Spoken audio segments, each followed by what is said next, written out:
महारानी लक्ष्मीबाई की बचपन की कहानी।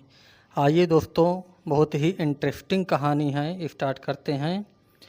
महारानी लक्ष्मीबाई, जिनका असली नाम मणिकर्णिका था, का जन्म 19 नवंबर 1828 को बनारस, जो अब वाराणसी के नाम से जाना जाता है, में हुआ था।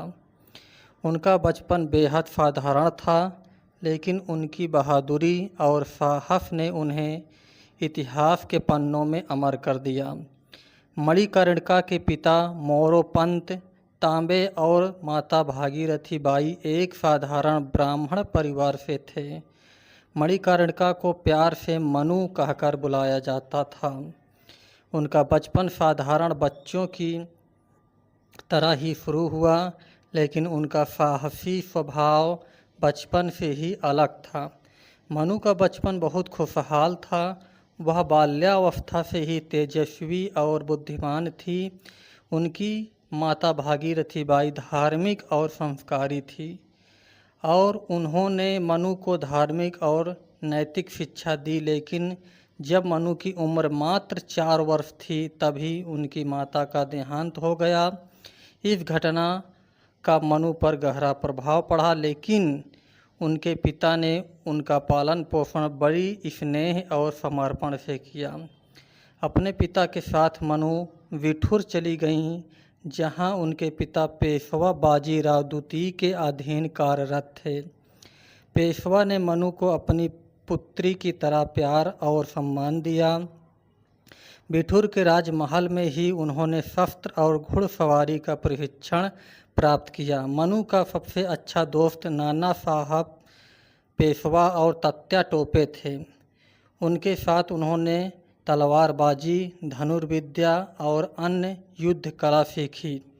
मनु बचपन से ही बहादुर और दृढ़ निश्चयी थी। एक बार की बात है, जब बिठूर के महल में एक हाथी बेकाबू हो गया। सभी लोग डर के मारे इधर उधर भागने लगे, लेकिन मनु ने साहस दिखाते हुए उस हाथी के सामने खड़ी हो गई और उसे काबू में कर लिया। उनकी इस बहादुरी ने सभी को हैरान कर दिया और उन्होंने यह साबित कर दिया कि वे असाधारण हैं। मनु को बचपन से ही अपने देश की स्वतंत्रता का महत्व समझ में आने लगा था। वे अक्सर अपने पिता से अंग्रेज़ों के अत्याचार के बारे में सुनती थी। मनु की रुचि केवल खेल कूद या युद्ध कला में नहीं थी, बल्कि वे अध्ययन में भी बहुत रुचि रखती थी। उन्होंने धर्म, राजनीति और भारतीय इतिहास का गहन अध्ययन किया। उनकी ये शिक्षा और अनुभव आगे चलकर उनके जीवन में बेहद महत्वपूर्ण साबित हुए। जब मनु का विवाह 1842 ईस्वी में झांसी के महाराजा गंगाधर राव के साथ हुआ, तो उन्हें लक्ष्मीबाई नाम दिया गया। विवाह के बाद भी लक्ष्मीबाई ने अपने शौर्य और साहस का परिचय दिया। महाराजा गंगाधर राव के साथ उनका जीवन सुखद रहा, लेकिन महाराजा की असमय मृत्यु ने उनके जीवन में एक बड़ा संकट खड़ा कर दिया। महाराजा की मृत्यु के बाद झांसी पर अंग्रेज़ों की नज़र पड़ गई। अंग्रेज़ों ने झांसी को हड़पने का प्रयास किया, लेकिन लक्ष्मीबाई ने अपने पुत्र को गोद लेकर झांसी की रानी के रूप में शासन किया और अंग्रेज़ों के खिलाफ संघर्ष शुरू कर दिया।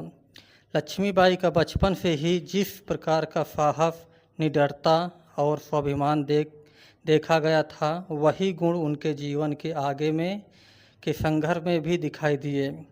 उन्होंने न केवल अपने राज्य की रक्षा की, बल्कि उन्होंने भारतीय स्वतंत्रता संग्राम में भी महत्वपूर्ण भूमिका निभाई। लक्ष्मीबाई का बचपन साधारण हो सकता है, लेकिन उनकी असाधारण प्रतिभा, साहस और देशभक्ति ने उन्हें एक महान योद्धा और स्वतंत्रता सेनानी बना दिया। उनके बचपन के किस्से और उनकी बहादुरी कहानियाँ आज भी भारतीय इतिहास में प्रेरणादायक मानी जाती है। झांसी की रानी ने यह साबित कर दिया कि महिलाएं न केवल अपने परिवार की रक्षा कर सकती हैं, बल्कि देश की स्वतंत्रता के लिए भी संघर्ष कर सकती हैं। उनका बचपन, उनकी शिक्षा और उनके द्वारा सीखी गई युद्ध कलाएं उनकी वीरता की नींव थी, जिसने उन्हें भारतीय स्वतंत्रता संग्राम की सबसे प्रमुख नायिकाओं में से एक बना दिया। तो ये कहानी दोस्तों कैसी लगी आप लोग कमेंट्स में बताइएगा।